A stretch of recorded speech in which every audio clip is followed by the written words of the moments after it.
السلام علیکم، امید ہے آپ خیریت سے ہوں گے۔ آپ دیکھ رہے ہیں رومی 7 یوٹیوب چینل۔ اگر آپ نئے ہیں تو ہمارے چینل کو سبسکرائب کریں۔ بسم اللہ الرحمن الرحیم۔ حضرت شاہ اسماعیل شہید رحمہ اللہ ایک دفعہ اپنے شیخ سید احمد شہید رحمہ اللہ سے ملنے کے لیے گئے۔ شاہ صاحب نے پوچھ لیا کہ شہزادے میاں کیا چاہتے ہو؟ انہوں نے کہا کہ حضرت مجھے صحابہ رضی اللہ عنہم اجمعین جیسی کوئی نماز ہی پڑھا دیں۔ ہم ہوتے تو کاروبار کی اچھائی کی دعا منگواتے یا نیک اور خوبصورت بیوی ملنے کی دعا منگواتے۔ خیر جب انہوں نے یہ مطالبہ کیا تو شیخ یہ سن کر خاموش ہو گئے۔ فرماتے ہیں کہ رات کو میں تہجد کے لیے اٹھا تو مجھے فرمانے لگے، بھائی اٹھ گئے؟ میں نے کہا جی اٹھ گئے۔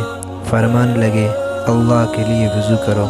فرماتے ہیں کہ ان الفاظ اللہ کے لیے وضو کرو میں پتہ نہیں کیا بجلی بھری ہوئی تھی کہ میرے دل پر ایک عجیب اللہ کی اور عظمت طاری ہو گئی، اور جب میں نے وضو کیا تو مجھے ایسا لگ رہا تھا جیسے اللہ تعالیٰ مجھے دیکھ رہا ہے اور میں ان کے سامنے وضو کر رہا ہوں۔ فرماتے ہیں کہ جب میں وضو کر کے آیا تو شیخ نے پوچھا وضو کر لیا؟ میں نے کہا جی ہاں کر لیا۔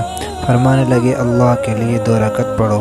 یہ الفاظ اللہ کے لیے 2 رکعت پڑھو میں نے سنے تو میں نے 2 رکعت کی نیت باندھی اور میرے اوپر دریا طاری ہو گیا، اور جو نہیں میں نے 2 رکعت پڑھ کر مکمل کر لیا تو میرے دل میں خیال آتا کہ میں تو صحیح پڑھ رہا ہوں کہ نہیں۔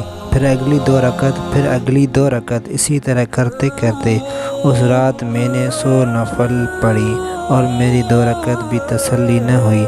پھر بعد میں شیخ نے بتایا صحابہ کرام رضی اللہ تعالیٰ اجمعین ایسی نمازیں پڑھا کرتے تھے کہ اپنی طرف سے ٹھکا کی پڑھنے کے بعد بھی کہتے تھے۔ تو دوستو آج کے لیے اتنا ہی۔ دیکھتے رہیے رومی 7 یوٹیوب چینل، اور چینل کو سبسکرائب کریں اور بیل آئیکن کو دبا کر ہر پر کلک کریں تاکہ آنے والی ویڈیو آپ تک جلدی پہنچ سکے۔